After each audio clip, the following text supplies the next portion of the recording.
Boa noite, e se os nossos espectadores e ouvintes achavam que não era possível ter um programa mais mágico depois de ter o Mário Daniel a semana passada, Ana, a verdade é que hoje vamos ter um programa também mágico. Mágico, maravilhoso, especial, diferente.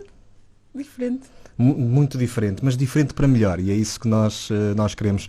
Bem-vindos a mais uma edição de Para Cá dos Montes. A Ana continua a espalhar coraçõezinhos nas nossas publicações. Continuo apaixonada. Sempre que vocês virem uma publicação do Para Cá dos Montes com um coraçãozinho, a Ana que mete gosto. E esta semana foram Sabes muitos. que aquilo é uma chatice, porque como eu sou também consigo mexer na página do Para Cá dos Montes. Nunca sabes se estás na tua, se estás na outra. Não, não é? nunca estou, mas só me lembro depois de pôr, porque nunca estou, porque normalmente eu vejo no telemóvel. Por isso é que eu vou logo a correr e meter um normal, azul, que não, é para não... Isso não é verdade, porque eles continuam por lá. É verdade, e começam a alastrar-se para a minha página também. Ana, hoje temos uma convidada muito especial. Natural de Santa Marta de Penaguião, onde viveu até aos 12 anos, é em Vila Real que tem a sua vida profissional, o seu marido e os seus 2 filhos. Faz voluntariado na Liga dos Amigos do Hospital de São Pedro desde 2006. Mas a região e o mundo conhecem-na como a portuguesa que construiu uma escola em Moçambique, contra todas as dificuldades de um projeto desta envergadura. Não uma, mas 2. Connosco, esta noite, está Paula Teixeira. Muito bem-vinda. Obrigada pelo convite de estar aqui hoje. Paula, esta grande aventura de fazer uma escola em Moçambique começa em 2010, quando decide apadrinhar uma criança. O que é que ele levou a querer entrar neste programa, na altura promovido pela Help, não é? Exato. Tinha visto um programa na televisão e aquilo despertou em mim o querer também viver aquelas vivências daquela reportagem que estava a passar naquele momento. E então comecei a ver os sites da Help e como apadrinhar, e achei aquilo tudo muito interessante e parecia-me mesmo real, e decidi então apadrinhar também uma criança.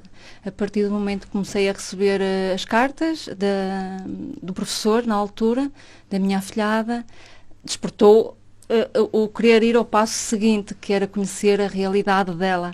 E lá fui eu. Em 2013 fiz a minha primeira viagem a Moçambique. No seu livro descreve como é que foi essa noite em que descobriu o site da Help. Diz que não descansou enquanto não soube tudo. Qual foi ali o clique? O que é que aconteceu para que procurasse a Help? O que é que aquelas imagens que viu e que a motivaram a procurar, ou seja, se calhar até aquele dia a Paula ainda não tinha sentido esse apelo. Exato, se calhar estava um bocadinho adormecida e aquela reportagem mexeu muito comigo, porque já tinha visto muitas reportagens, não é? Como passam muitas vezes, mas aquela acho que era especial, não sei, estava destinada para mim e tocou-me muito. E o ver também a viagem de uma madrinha na aldeia, toda aquela realidade, tudo muito ao pormenor, tocou-me muito e mexeu muito comigo.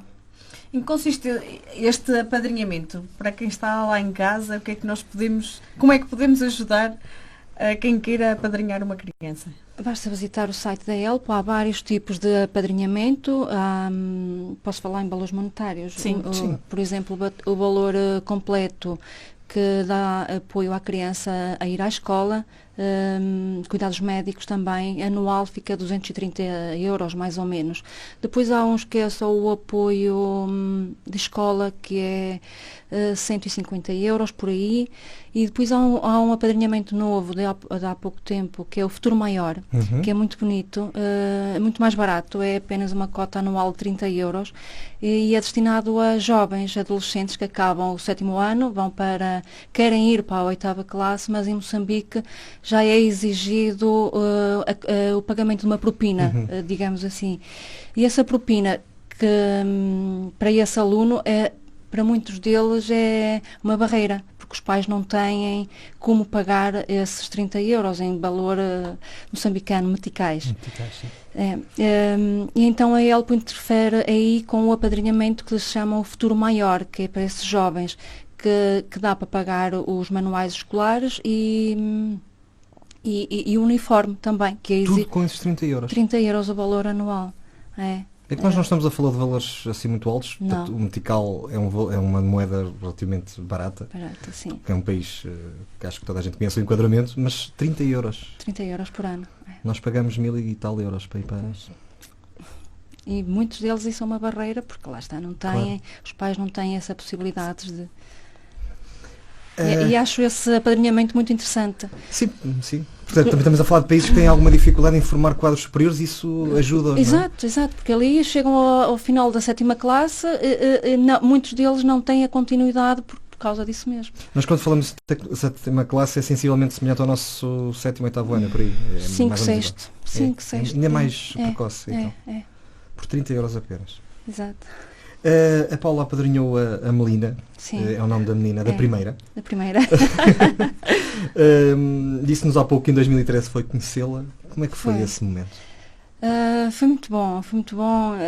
Aquele momento naquela reportagem que eu tinha visto, finalmente estava a vivê-lo, que eu tanto tinha desejado e querer viver, e fiz tudo para que isso realmente acontecesse. Foi muito bom, muito gratificante.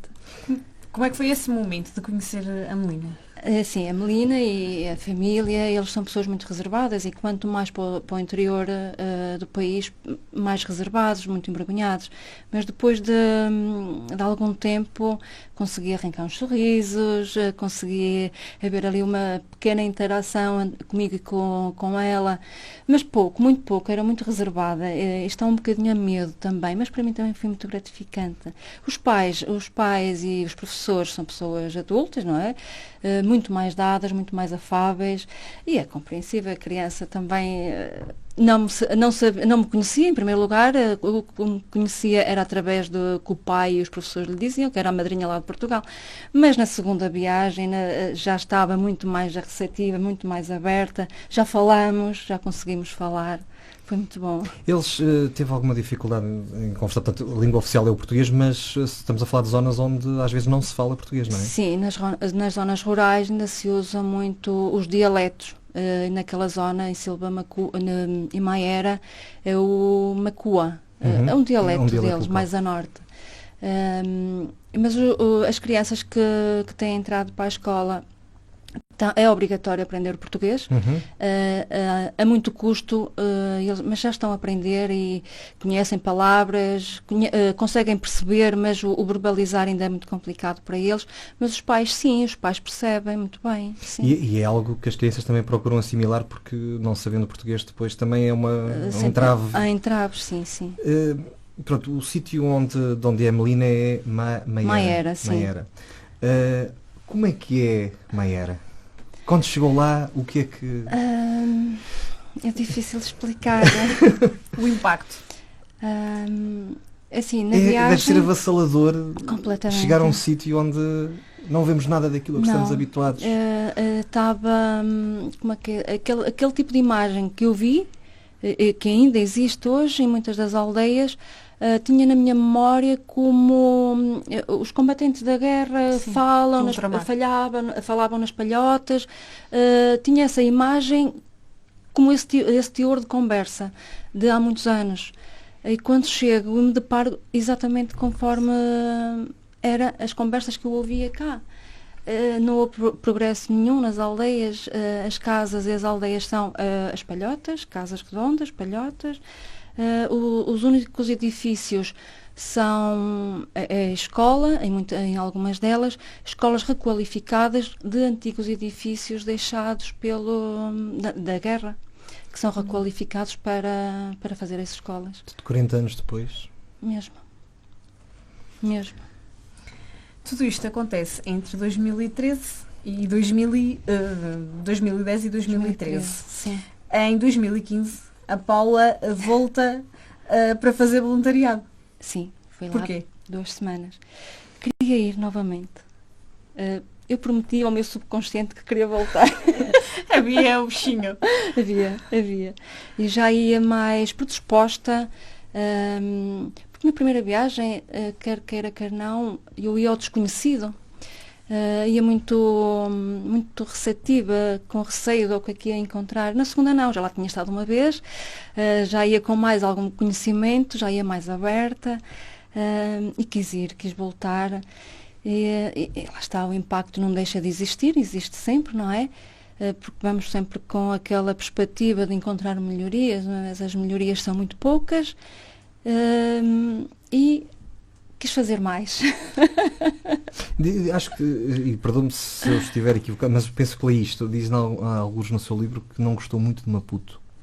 Não, porque é uma cidade grande e na primeira vez que lá estive fui de noite. Sim. Avassalador, um terror. Não há luz, não é? Não há luz, só nas cidades principais, na rua principal, sim. Do aeroporto até à cidade de Maputo. Foi uma viagem de táxi horrível. Assustadora. Já tive uma dessas em Dakar. E na primeira viagem fiquei com muito má impressão de Maputo. Mas hoje já não digo isso. Hoje já não digo isso. Muito bem. Ana, queres... Estou? Eu sei que sou eu.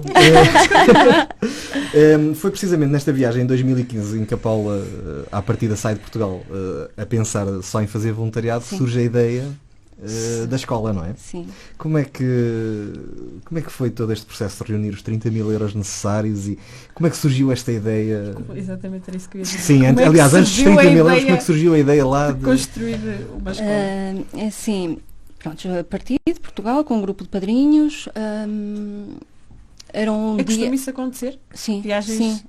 A associação organiza de 2 em 2 anos viagens de padrinhos, convoca os padrinhos que estejam predispostos a ir, é tudo pago por nós, claro, mas sim, é tudo organizado por eles.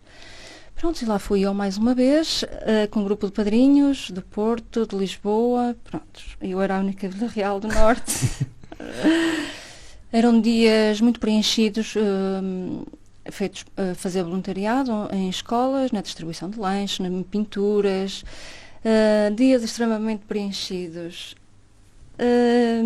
No penúltimo dia de eu regressar, sentia que já não era suficiente só o ser madrinha de uma criança, ir lá de 2 em 2 anos. Queria fazer mais e perante tanta necessidade que eu via ali todos os dias, eu à noite deitava-me e começava a magicar na minha cabeça, caramba, o que eu poderei fazer mais?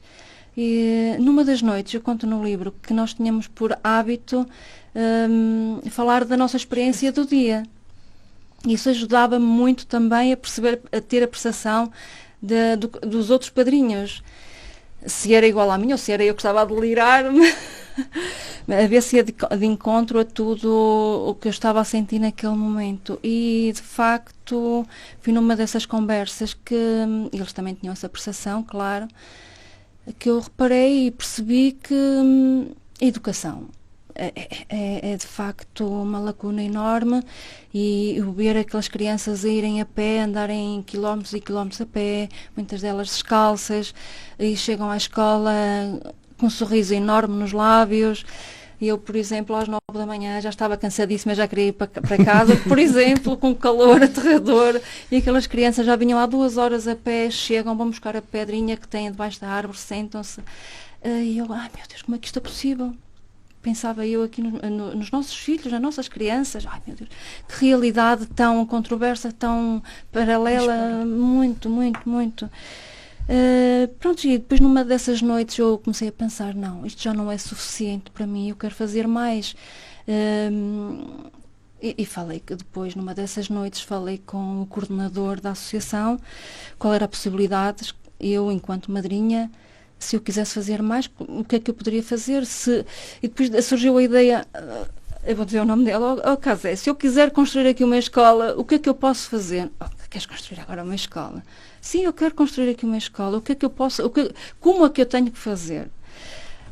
Pronto, e ele, olha Paula, deixas-me falar com a direção, o valor normalmente que está, o preço das escolas que nós temos conseguido construir aqui ronda os 30 mil euros, mas eu vou falar com eles a ver qual essa possibilidades. Pronto, e foi esse o nosso acordo. Quando eu cheguei a Portugal fiquei a aguardar a resposta, houve feedback da associação, aceitaram a minha proposta, eu disse-lhes logo, eu não tenho esses 30 mil euros, para mim também vai ser importante envolver as pessoas da minha comunidade, quero também sensibilizá-las para esta realidade que existe, mas até ao momento sou eu só que estou a vivê-la, não sei como é que lhes vou transmitir estas minhas vivências. O livro ajudou bastante. Pois, mas já foi depois das escolas. Sim. Mas o que é facto é que consegui e foi muito gratificante a todos os níveis, não é? Mas foi um processo doloroso. Foi. De obter os 30 mil euros com altos e baixos. Sim, muitos altos e baixos. Eu pensei que ia ser assim, mas não foi. Eu conto até, inclusive, no livro, que no primeiro jantar que fiz, que eu ia lançar o desafio, isto vai ser canja. Todos vão delirar, todos vão adorar a ideia. Eu levava as continhas feitas e lancei o desafio nessa noite. Naquela noite, creio que estavam mais ou menos 200 pessoas, ou 180 por aí. Eu tinha já feito as contas em casa, e o desafio era... então, o projeto queria construir uma escola em Moçambique, numa das aldeias. O valor da obra é 30 mil euros, mas se todos nós, aqui nesta sala, dermos 1 euro durante 6 meses, todos os dias pusermos 1 euro de lado, ao fim de 6 meses temos os 30 mil euros. Todos concordaram, todos bateram palmas e tudo. Mas ninguém fez. Ou Não, poucos fizeram. 2 pessoas. De 180. 2 pessoas chegaram e todos os meses me davam religiosamente o valor. 2. Mas o que é que acha que não pegou? A ideia, a mensagem não passou? O que é que acha que as pessoas não... Naquela noite pegou, claro que sim, todos gostaram. Mas não passou disso. Mas passa. Passa no tempo. Passa no tempo, exatamente. Mas depois todas aquelas pessoas foram receptivas a outros eventos. Provavelmente, não é? Sim, ficaram. Mas mesmo foram essas pessoas que não cumpriram esse acordo, mas foram essas pessoas que, ao longo do tempo, foram essas pessoas que me ajudaram. Não estiveram lá naquele momento, ou naquele desafio que eu tinha lançado naquela noite, mas estiveram depois. É impossível ficar-se indiferente a isto. Sim, porque também uma das coisas que percebi, as pessoas gostam de dar, mas também gostam de receber alguma coisa. E foi então que eu comecei a fazer passeios, organizei passeios. E as pessoas gostavam de ir, divertir-se, pronto, estavam a pagar, eu estava a ganhar qualquer coisa, mas também tinham alguma coisa em troca. Aí isso funcionava muito bem. Muito bem. Eu acho que tenho que descrever o que é que se sentiu quando chegou ao último passeio em que já tinha os 30 mil euros e chegou a Fátima. Eu acho que isso é essencial passar. Foi muito bonito. É sentir a história do livro. Não tira, não, eu acho que não estamos a contar toda. Não estamos a contar toda. Em nossa defesa, não estamos. O livro é só quem lê e quem estiver... Eu tive a oportunidade de o ler durante uma viagem de comboio. Portanto, caladinho no meu cantinho, e isso ajudou, acho que, a perceber a intensidade do que aqui está. A Paula disse em Santa Marta, isto não interessa se está bem escrito. O que interessa é o que passa. Olha, comigo funcionou e funcionou muito bem. Exatamente. Continuo a dizer que disse antes do programa. Eu não sei se hoje sim ainda tenho a coragem, mas da próxima vez que quiser 1 euro por dia, eu ajudo. Porque eu não sei se tenho a coragem de lá ir. Isso eu não sei se tenho. Eu tenho. Se me quiser levar, vamos combinar. Mas como disse nessa intervenção, pronto, em Santa Marta, numa das dezenas de apresentações de livros que já fez, o importante é a mensagem e também porque as vendas do livro são revertes para os projetos, portanto. Mas por mais que este programa dure e por mais que falemos aqui esta noite, só lendo e vendo isto escrito, como se, olha, se calhar isto não leva mal, Paula, mas como se alguém que estivesse a escrever no Facebook, porque é assim que está, genuíno, direto, parece, eu por acaso diz aqui alguns. Mas eu acho que isso é o benefício dos livros que são de histórias de vida reais, sim, não é? Sim. É que se consegue Sente-se ler a genuidade, e nós conseguimos perceber. Eu acho que a Paula está a contar, é verdade, mas não é a mesma coisa que tu estás a ler. Estás a ler e estás a imaginar, os cenários e como é que aconteceu. Sim, não é a mesma coisa. O feedback que tenho tido das pessoas é mesmo esse, que se sentem lá. É mais ou menos como aquela história de tu leres um livro. É muito direto o que está aqui. Tu leres um livro e ires ver o filme. Sim, não. Muda tudo, não é a mesma coisa. Eu normalmente apanho desilusões, não é? A única coisa que pode causar mais impacto do que ler o livro é estar lá. Sim, sem dúvida. Provavelmente. Mas eu acho que essa história que está no livro e que relata o passeio a Fátima ainda para a primeira escola, para angariar os 30 mil euros para a primeira escola, e que descreve a sensação de saber que já tinha e de ser num sítio tão especial como é Fátima. Foi coincidência, mas não há coincidências. Se calhar não. Não há coincidências. Pronto, então, eu depois todo esse processo demorou 1 ano e meio. e foi concluído com o valor de um passeio que eu tinha organizado para Fátima. Eu já tinha feito as contas mais ou menos por alto, autocarro, 50 pessoas, Sim. Eu já sabia, mas também quis guardar a surpresa para o final, de comunicar às pessoas que tinham ido comigo nesse dia ao passeio. E então, ao chegar ao Santuário de Fátima, deixei-me cair em lágrimas, porque foi um processo vivido aquele ano e meio de muito emotivo, de muitas sensações, altos e baixos, que só eu os vivi. E aquilo foi um culminar de todo esse processo. E deixei-me levar em lágrimas, e o sítio especial que é Fátima, como todos nós sabemos, senti muita gratidão. Muita gratidão, porque senti que foi um desafio por disposto a mim própria. E consegui superá-lo. E o local não poderia ter sido melhor como o Santuário de Fátima. E Paula fez mais do que superar. Eu acho que temos que dizer que têm que ler o livro, não é? E claro, que nem tudo foi fácil, houve alturas de desânimo, houve, mas que foram superadas da melhor maneira. Claro que sim. Paula, quando assiste à inauguração desta escola, foi lá para assistir, a escola que podemos, acho que dizer, construiu com as suas mãos, É quase. no sentido figurado. Sim.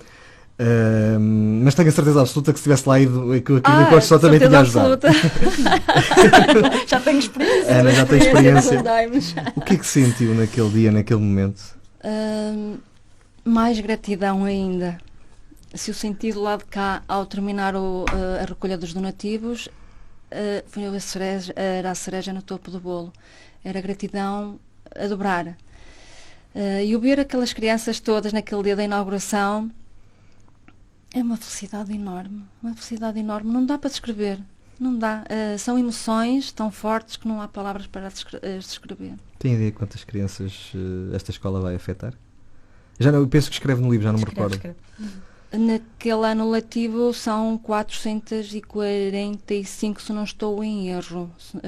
Pronto, sim, mais ou menos 400, mais de 400 mas ao crianças. longo dos anos serão milhares, certamente. Claro. Sim, 400 é brilhante. Não sei se há escolas em Portugal. Não é com que 400 eu anos. tenho a certeza que serei velhinha e a escola estará lá a pé, se Deus quiser, a dar a possibilidade a milhares de crianças que se possam alfabetizar, não é? Qual é o impacto de se construir uma escola num país como Moçambique? O impacto é diferente, de certeza, não é? Completamente, Ana, completamente. Nós estamos a falar da diferença entre as pessoas poderem aceder a uma vida só com o simples facto de aprenderem a ler e a escrever. Sim. É uma vida muito melhor, enquanto que cá a ideia de tirou o curso, não tirou. Lá não. Só por aprender a ler e escrever e aprender o português. Sim. Estamos a falar dessa diferença. Isso é, para uma criança, quebrar a corrente. Pois, não é? É o ter a capacidade de, se conseguir ir à escola aprender a ler e a escrever, consegue sair daquela aldeia, consegue evoluir. Se não tiver o acesso à educação, não saem das aldeias. São confinados a toda aquela continuidade dos pais, dos avós. Sim. Paula, depois da primeira escola já se lançou numa segunda. É verdade. Foi que abriu o Salvador agora em setembro, não foi? Dia 2 de setembro. Dia 2 de setembro, sim. em Pemba. Em Pemba. Foi mais fácil desta vez? A segunda escola foi no distrito de Cabo Delgado, na aldeia da minha afilhada. Ok. E foi mais fácil agora? Foi mais fácil, um bocadinho, porque a credibilidade que trouxe de todo o processo da primeira escola também levou, se calhar, entidades, empresas particulares, como quiseram, o que eu gostava de dizer, que transmitisse, se calhar, mais credibilidade para as pessoas, o passar nos meios de comunicação social, não é? E eles próprios quiseram contribuir e colaborar neste segundo projeto. Foi muito mais fácil, sim. O livro foi lançado este verão. Sim, dia 18 de agosto. Sim, nós depois pomos, se calhar, mais em evidência. Recentemente, em Santa Marta, Miguel, numa sessão de apresentação, disse que o objetivo é encorajar as pessoas porque tudo é possível. Claro que sim. Sente este objetivo alcançado? Não. Ainda é cedo, talvez. Mas se calhar as pessoas estão muito fechadas nas suas conchas, muito... deixa estar, alguém há de fazer. Eu estava-me a típico passar isso pela português. cabeça há bocado quando contou a questão do jantar, das pessoas terem comprometido naquele dia, depois no dia a seguir tudo é efêmero, tudo é muito rápido e a gente parece que passa. desliga. É como as reportagens de televisão que a gente vê, não é? Acha que aquilo não existe ou fica sensibilizada naquele momento, mas depois apaga a televisão e já passou. Ou então nem se liga já, que é para não ver. Também. Decidiu lançar o livro porque o mundo precisava de saber. Sim. O que é exatamente, o que é que quer que exatamente o mundo saiba? Tudo isto que eu transmito aqui. Era óbvio esta. Claro, esta era óbvia, Luís. Tudo isto que eu quero transmitir aqui. Estas minhas vivências, não pelas minhas vivências, mas para esta realidade. Que são realidade ainda muito patente. Não só em Moçambique, como outros países da África, não é? E eu acredito que cá também, que também haja, mas estamos a falar da África e de Moçambique. Só pelo simples facto de milhares de crianças ainda estarem privadas de ter o acesso à escola. Pelo simples facto de, não é tão simples quanto isso, mas o terem que ir a pé. Enquanto nós cá levamos os nossos filhos à porta da escola. Há crianças que fazem quantos quilómetros? A 7, 10, a pé, descalças. Isso é a distância daqui a Santa Marta a pé. Só para pôr em perspectiva. Mais ou menos, não é? Há uma estratégia muito, muito engraçada, que de engraçado não tem nada, mas eu conto aqui no livro também. A associação faz a distribuição do lanche escolar semanal, nunca é no mesmo dia, para levar as crianças obrigatoriamente a ir todos os dias à escola na ânsia de hoje vamos receber o lanche. Ou seja, para não criar uma rotina e Sim, eles só irem naquele sim, dia à sim, escola. serem surpreendidos no dia que estás a perceber? Sim.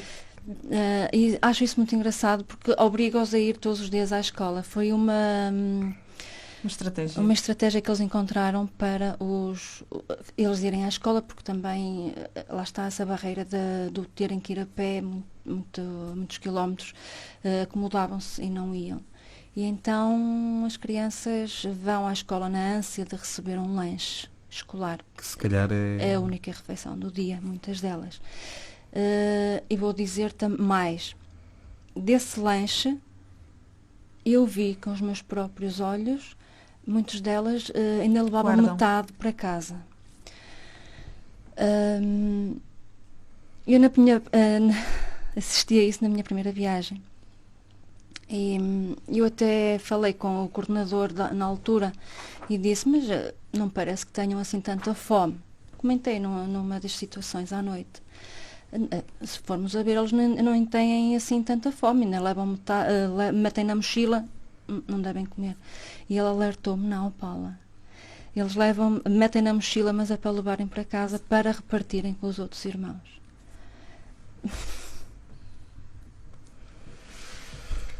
Não há palavras. É duro. Paula, sente que o livro já tocou ou sensibilizou quem o leu? Sim, tenho a certeza que sim. Sim.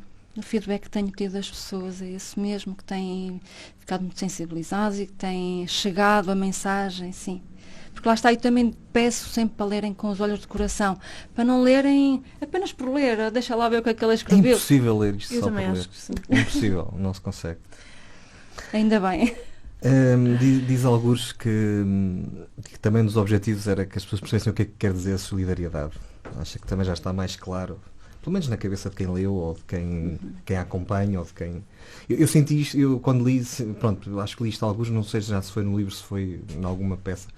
Eu fiquei com a ideia que a Paula estava a dizer isto assim, como um desabafo, ou então disse em Santa Marta, não sei, como um certo desabafo de que as pessoas poderiam não estar, não sabiam, falavam em solidariedade, mas falavam de uma forma se calhar banal. Sim, oca. Sim. E que queria com o livro tentar, já sentiu essa... Nas pessoas que lhe estão mais próximas, certo? Sim, provavelmente sim. Lá está a mensagem que eu vou transmitindo, Creio que sim, que vai tocando de alguma forma as pessoas e não digo todas, não é? Que somos todos diferentes, mas uma ou outra, creio que sim, que fiquem mais suscetíveis também a procurar formas de ajudar com mais conteúdo. Sim, creio que sim. Tenho fé que sim. Tenho certeza que sim. É preciso ler. A capa do livro, Sim. onde por acaso a Paula aparece, tem o foco principal em 4 crianças, Sim. de mãos dadas. Sim. Há uma história por trás desta capa. Há uma história muito bonita. Sim, é para contar. Essa história acho que não está no livro, portanto pode contar. Não está. A posterior. Pronto, eu quando enviei o livro para a editora, para a Chiado, eu estava convicta que eles iriam fazer a capa e eles propuseram-me se eu não teria fotografias que achasse que enquadravam na capa. Eu então enviei algumas, ou antes de enviar estive a ver algumas fotografias e esta foi a que, até vou dizer mais, esta fotografia estava para ser apagada, porque eu achava que estava assim um bocadinho desfocada. Eu vou lá à frente e estou um bocado desfocada. Não me estava a focar nesta imagem das meninas, estava-me a focar em mim. E eu vou apagar que eu estou desfocada, estou de costas. Sério, juro. E ao ver esta foto, automaticamente despertou-me a atenção. Eu não. E faz todo sentido. Porque estas crianças vão a caminhar num futuro. Pelo menos eu falo nessa percepção que eu tive naquele momento. Vão como que a caminhar para um futuro de mãos dadas, deixar um passado para trás, caminhar para um futuro risonho, e foi esta fotografia e a Chiado concordou logo de imediato e foi esta a eleita. Temos uma contracapa que isto nós não sabemos se tem história. Não, por acaso não, mas fui pelas cores que enquadrava e vinha na sequência desta, porque esta fotografia foi numa outra aldeia e eles estavam a olhar, estávamos a brincar com os balões, eles estavam admirados que os balões estavam um bocadinho de vento e eles então estavam todos deliciados com os balões no ar. Só para termos também a noção do que um simples balão pode fazer. Despertar a curiosidade deles. Aliás, o livro tem ao longo das suas páginas diversas fotografias, inclusive da escola, sim, falamos há pouco. Em construção. Em construção, portanto, e de alguns momentos que ilustram aquilo que a Paula foi relatando. Agora, Paula, além da Melina, que foi a sua primeira afilhada, e o livro enfoca um bocadinho isso, aliás, ele é dedicado há pelo menos mais 2 crianças que a marcam de uma forma mais profunda. Em particular o Nugi, que é aquele a quem dedica o livro. E o Jamal. Vamos primeiro ao Nugi. O Nugi, ok. Porquê que entendeu deixar esta dedicatória especial ao Nugi? O Nugi é um menino que eu falo aqui no livro que encontrei por 2 vezes. Como todos sabem, os meninos são negros, não é? E muitos deles, sem ser os nossos afilhados, nas nossas viagens, provavelmente só os vimos uma vez e os rostos são difíceis de fixar. E o Nugi era aquele menino que aparecia sempre. E foi aquele menino que, se calhar pela idade, que ele na altura, creio que tinha 11, 12 anos, era assim mais espigadote, mais atrevidote, estava também num meio já mais um bocadinho desenvolvido, que estava na ilha de Moçambique, tinha uma história de vida já muito pesada para a idade, já era um adulto, digamos assim, na realidade dele era um adulto. E o Nugi foi aquela criança que se abriu comigo, começou a falar da vida dele, e fui também por aí, porque eu não tenho, ou com as outras crianças, não tinha essa oportunidade de ter uma conversa ou ter várias conversas mais acentuadas, era só pouco tempo. E Nugi, na primeira viagem, quando o conheci, estive a pintar na escola dele e criamos logo ali uns laços encantadores. Ele passou a ser o nosso guia lá da ilha, era muito engraçado. Tentava-nos vender os bolinhos que a tia dele quase que o obrigava a vender antes de ir para a escola. E ele estrategicamente esperava por nós à porta da pousada. Já sabia. Fino. Não é fino, é a luta pela sobrevivência. mesmo. Eles veem os furos e têm que ser inteligentes. E lá está, pela história de vida, pela abertura que ele teve para comigo, o Nugi foi um menino que me marcou. Na segunda viagem, quando ele me reencontra, foi também um reencontro muito bonito, muito emotivo. Quando cheguei à ilha de Moçambique, perguntei logo por ele, ninguém o conhecia, e eu, já não está cá, já não está, já foi embora o Nugi. E depois, antes de eu sair da ilha de Moçambique, ele procurou, andou a ver em todos os restaurantes da ilha, ver se havia lá alguma portuguesa que andava à procura dele, e encontrou-me. E foi realmente um reencontro muito bonito, muito emotivo. Foi aí que eu conheci ainda mais. Que conhece a história mais a fundo da vida do Nugi. Porquê? Porque o dedicar aos Nugis? Porque o Nugi, quer queiramos, quer não, representa milhares de crianças de Moçambique, representa a vida deles. Famílias destruturadas, a impossibilidade de irem à escola, pais e mães prematuros, que também uma irmã dele foi mãe muito prematuramente. Por tudo isso, a história de vida dele, a curta história de vida dele, representa milhares de crianças, e por isso é que dediquei aos Nugis de Moçambique. Tem conseguido de alguma forma, além desses 2 encontros, voltou a encontrá-lo? Ou também não sei se regressou entretanto à ilha de Moçambique? Não tive possibilidades. Estive novamente em Moçambique, mas não tive possibilidades de ir à ilha. Não tive mais oportunidade de estar com ele pessoalmente, mas tenho acompanhado o percurso dele, e sei que ele recentemente, a ONG fez uma exposição fotográfica com 2 padrinhos que eram fotógrafo, um era jornalista, outro era fotógrafo, que foram numa viagem de padrinhos, e o excelente trabalho desse padrinho, do fotógrafo, resultou de uma exposição que correu Moçambique, de um lado, em várias cidades de Moçambique, teve também já cá em Portugal, em Lisboa, que são fotografias grandes, 1 metro por 1 centímetro, daquelas fotos grandes. Sim. E deparo com uma fotografia do Nugi, verdade, um desses meninos que está nessa exposição fotográfica desse padrinho é o Nugi. Fiquei muito feliz quando vi, claro. Quando a exposição esteve se não vou errar, em Nampula, o Nugi deu autógrafos. Fiquei super feliz, e acompanhar um bocadinho à distância a vida dele, não é? Claro. E o Nugi, eu estou a dar autógrafos no meu livro dedicado ao Nugi, e ele está a dar autógrafos da exposição fotográfica. Foi extremamente gratificante para mim, muito. Estava aqui a imaginar, sei lá, um dia ele ter a possibilidade de vir fazer uma surpresa a Portugal. Ai, quem me dera. Depois temos Jamal. Depois temos o Jamal, o segundo afilhado. Verdade. Onde acaba por contar a história dele no livro, não é? Sim. O Jamal já tinha alguma idade, não é? Sim, o Jamal já estava um bocadinho fora dos parâmetros do programa. Exato. E ainda assim a Paula, com a sua resiliência e com a sua vontade... Paula não queria contar, mas tu és um desbocado. Pronto, ficamos por aqui. Não, agora vamos contar. Nós estamos a dar cabo do livro todo, Paula. Não estamos nada. Não. Acho que nós estamos Não leva mal, mas isto...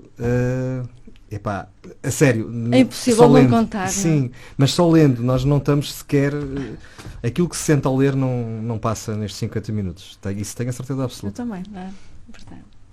Pronto, então vamos falar de Jamal. Um bocadinho só. Um bocadinho só. Podemos levantar assim. Também não dissemos tudo sobre o Nugi. Okay.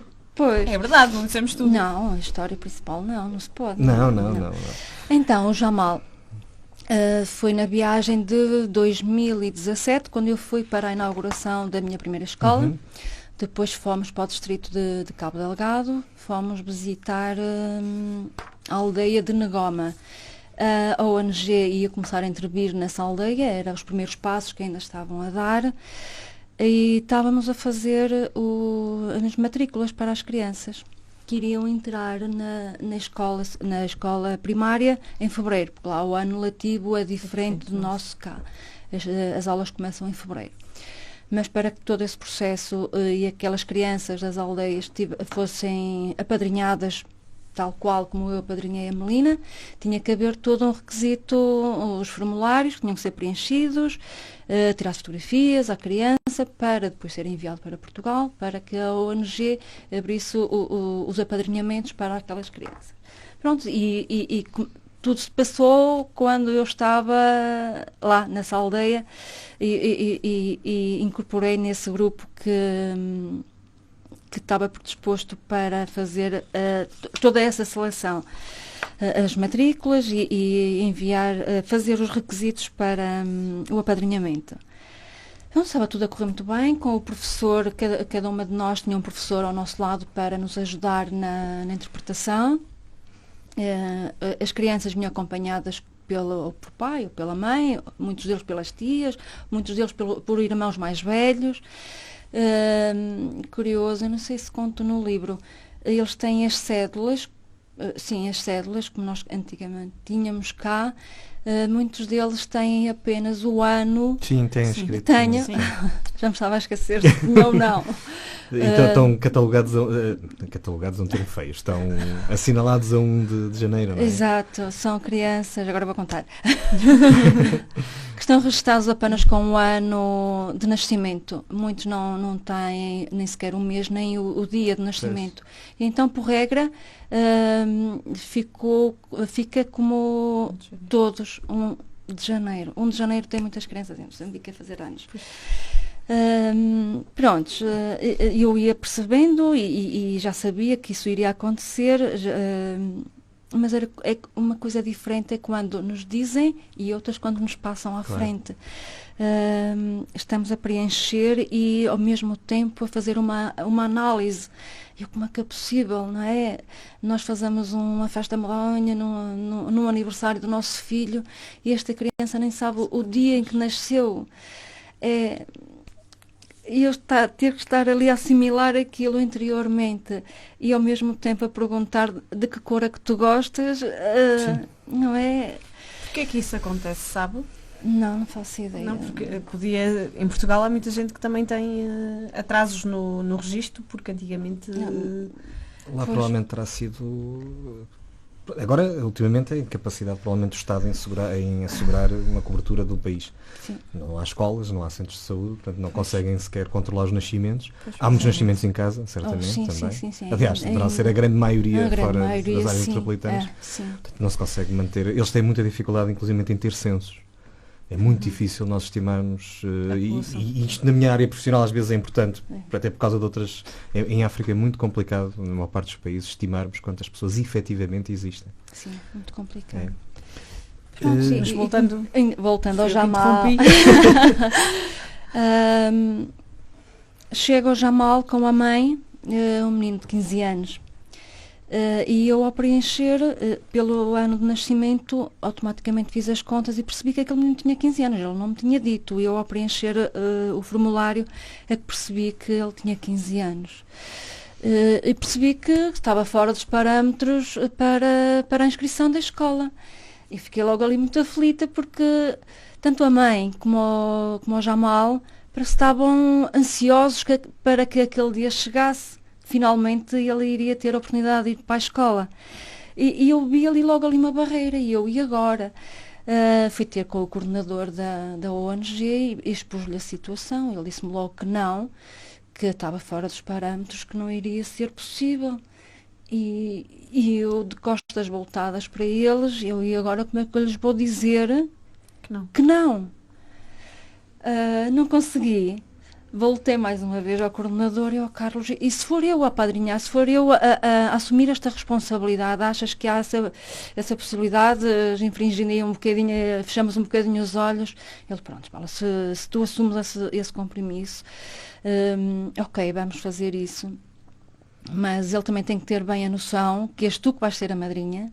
Ele soube na altura que eu fui a madrinha, e conversa com ele, ou tenta pedir à professora para falar com ele, porque corria o risco de eu assumir aquele compromisso e ele falhar, ele não ir à escola. Acontece a muitos jovens que naquela idade depois começam a trabalhar e deixam a escola. Eu então pedi à professora para... Peço desculpa.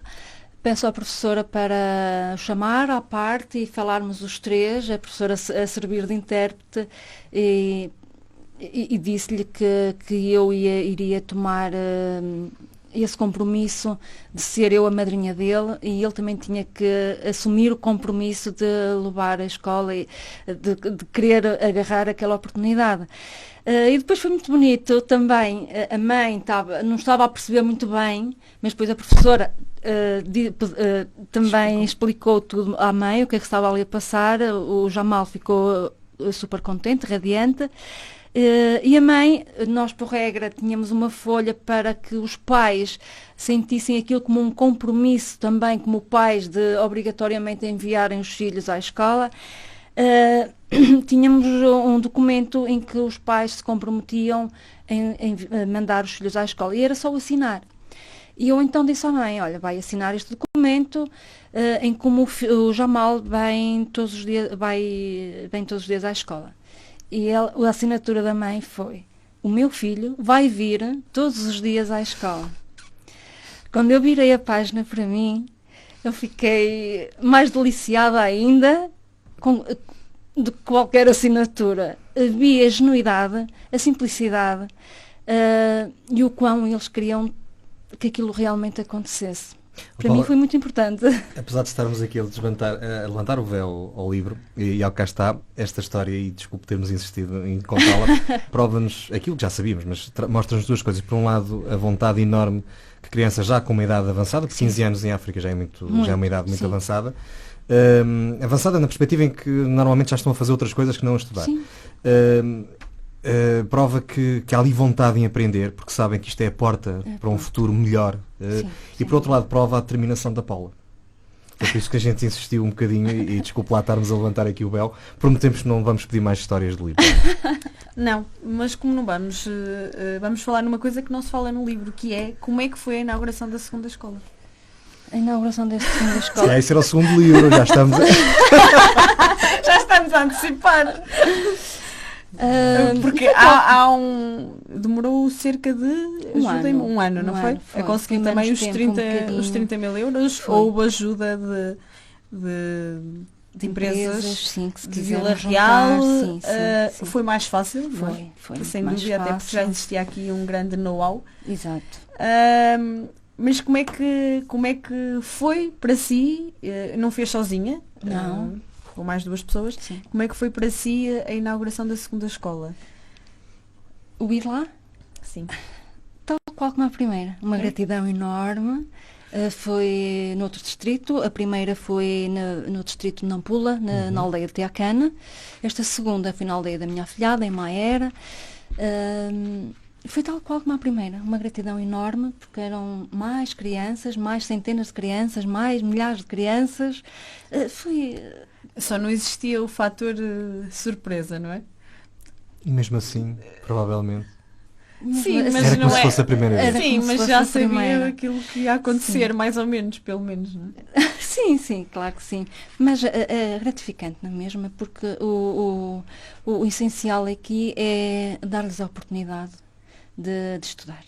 Como alguém dizia, o essencial é invisível aos olhos. Completamente.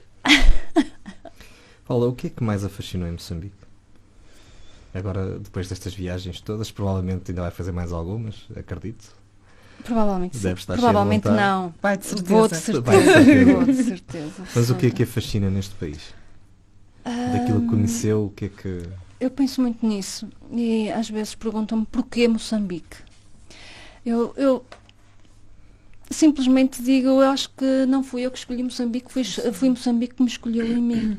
Por todas as circunstâncias que eu tenho vivido, desde que apadrinhei ou desde que conheci a ONG, por todas estas circunstâncias, eu acho que foi Moçambique que me escolheu a mim, não há como qualificar. Considera-se uma altruísta eficaz? Uma pequenina altruísta eficaz. Uma pequenina. Porque há muitas histórias diferentes da minha, muito mais altruístas. Eu sou apenas uma altruísta, pequenina, muito pequenina. Isso são pontos de vista. Ou é a minha parte humilde a falar, não sei. Paula, diz algures por aí, sente que nasceu para dar vida a vidas sem vida? Esta é uma frase, eu lia várias vezes, até consegui perceber o que é que ela queria dizer, ou melhor, até consegui perceber onde é que queríamos chegar. E está aqui muita coisa encerrada nesta frase. Muito. Essa frase foi descoberta num orfanato em Nampula. Creio não, tenho Lá certeza. está, histórias que não estão no livro. Mas falo aí dessa frase. Sim, da frase Que fomos visitar o orfanato, um também orfanato. fala, sim. Sim. E essa frase estava lá. Tu nasceste para dar vida a vidas sem vida. E essa frase tocou-me. Muito. Porque eu acho que Revê-se nela. revés, completamente. Revés. Paula, depois de 2 escolas, eu atrevo-me a dizer pelo menos 1000 crianças, 400 da primeira, 600 da segunda, Sim.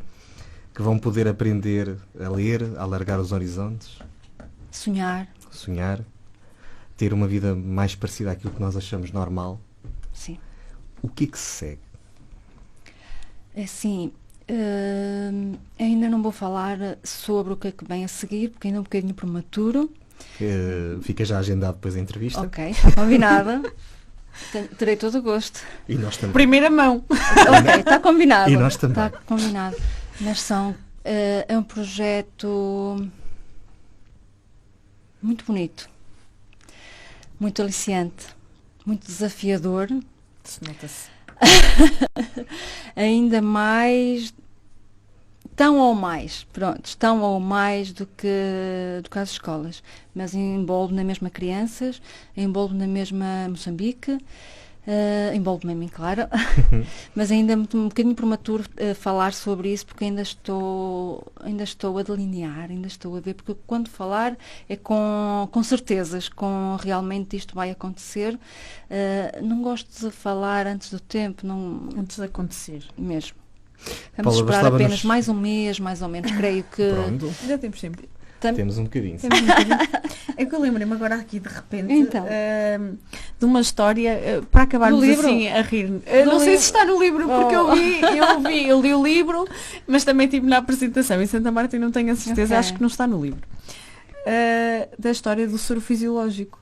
Que acho que é uma história. Está no livro, está. Está no livro? Não, Não está, não. não. De qual? De que na mala? Sim. Não está no livro, está? Tá, Ah, está. Pronto, então não Pronto. contamos nada. Fica esta como teaser. Da É um primeira bom- viagem que eu levava... Está no livro, está. Pronto. Todas as questões Comprem o livro. Sim, que as assim vão- questões alfandegárias que eu desconhecia completamente. completamente. Pois. Comprem o livro e tem algumas histórias em que se pode ainda rir um bocadinho. Paula, o livro O Melhor de Mim por Moçambique, o testemunho real de um feito aparentemente inatingível, Paula Teixeira, da Chiado Books. Onde é que podemos comprar o livro? Está na FNAC, está na Bertrand e pode ser também encomendado online pela Chiado Book também, ou comigo, quem me conhecer pessoalmente pode adquiri-lo comigo. Na UC acho que também está. Não? Está por todo lado. Provável. Acho que também está. Muito obrigado por ter vindo, Paula. Eu que agradeço. Foi um gosto. Obrigada. Este Foi é mais que daqueles- um gosto. Este é daqueles dias e daqueles programas que... Apetece ficar. Mas depois contávamos o livro tudo e a Paula Pois é, não deixa. não nos De qualquer deixa. maneira, não deixem de comprar, porque nós não contamos tudo ao contrário do que se foi dito aqui. Não Não, contamos, não contamos mesmo. mesmo, não. Mesmo. E é como disse há pouco, não tem comparação possível pegar, ler. Eu consegui lê-lo de uma vez, tive essa possibilidade. Eu andei a ler aos bocadinhos. Sim, não, mas é a história contada na primeira pessoa. Isto é... É como genuíno. se a Paula estivesse ao nosso lado É a contar. genuíno. E a maneira como ela hoje esteve aqui a falar connosco, ela falava e eu estava-me a lembrar das páginas. Paula, muito obrigado por aquilo que Não, faz. eu que agradeço. Muito obrigado por fazer isto um bocadinho por todos aqueles que não têm coragem. E o máximo que a gente pode às vezes fazer é ajudá-la a conseguir. Se não temos coragem para mais, pelo menos isso. Obrigada. Muito obrigado por ter aceito o nosso convite e daqui por Eu um que mês ou dois agradeço. cá voltamos para Está combinado. Está combinadíssimo para sabermos Ok. o que é que vai fazer a seguir, Tá porque bem. bastava-nos ter dito que vou continuar, que era suficiente. Nem que fosse para fazer outra escola igual. Ok. E nós cá estaremos para ajudar. Mas vou continuar, de certeza. Não temos dúvida nenhuma. Paulo. Pegando na frase, tu nasceste para dar vidas a vidas sem vida. Ana, nós ficamos por aqui. Deixamos o desafio lá em casa, quem quiser contactar-nos, eventualmente até para perguntar, se quiserem, nós damos o contacto depois da Paula para vender livros. Certo? Não custa nada, para cá dos montes, @associaçãovaldouro.pt. Ouça primeiro em 104.3 FM, todas as segundas-feiras pelas 22. Se perder a emissão, o vídeo fica disponível no Facebook da UFM e do Para Cá dos Montes, no nosso canal do YouTube. O áudio está disponível no Spotify, iTunes e Castbox. Para Cá dos Montes é uma coprodução entre a Universidade FM e a Associação Valdouro, que todas as semanas leva até si o melhor para Cá dos Montes. Isso ficou hoje demonstrado, assim como o pagamento do nosso vencimento, mais uma vez. Mais um, de cá dos montes para lá do Equador. Na próxima semana vai estar connosco o arquiteto Belém Lima. Mais uma vez, hoje em particular, foi um enorme prazer. Nós voltamos para a semana. Um prazer gigante. Até para a semana.